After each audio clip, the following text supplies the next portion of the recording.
কত কিছু চাইলাম, পাইলাম না, দিল না আল্লাহ। বলে না আপনার সব দোয়া কবুল, তবে কবুল হওয়ার 3টা সিস্টেম আছে। কয়টা? চান্দুল্লার ভাইয়েরা মনে থাকবে কয়টা? আপনি যত দোয়া করছেন সব কবুল, কারণ আল্লাহর কাছে কিছু চাইলে আল্লাহ ফিরাইয়া দিতে জানে না। আল্লাহ জানেই না কেমনে ফিরাইয়া দিতে হয়। সুবহানাল্লাহ কোন? চাওয়া মাত্রই আল্লাহ বলে অ্যাকসেপ্টেড, যা কবুল, দিব দিব না এটা বলতে জানে না, চাওয়া মাত্রই বলে দিব। 3 সিস্টেম। নাম্বার 1, আপনি আল্লাহর কাছে দোয়া করলেন, চাইলেন, আল্লাহ বলে দিব, বলেই তিনি দিয়ে দেন আর আপনি খুশি হয়ে যান, পেয়ে গেলেন।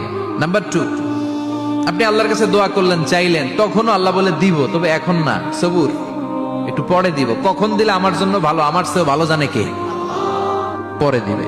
নাম্বার 3, চাইলেন, দোয়া করলেন, আল্লাহ তখনও বলে দেব, তবে এখনো না, পরেও না, কিয়ামতের দিন যেদিন বিপদে পড়বে ওই দিন দেব।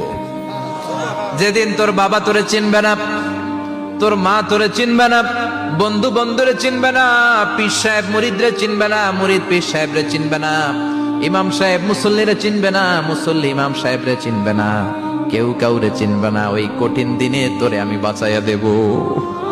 তাইলে দোয়া যা করছেন ছোটবেলা থেকে আজকে পর্যন্ত, লস হয়েছে না লাভ? লস না লাভ? এজন্য বেশি বেশি দোয়া করার দরকার আছে না নাই?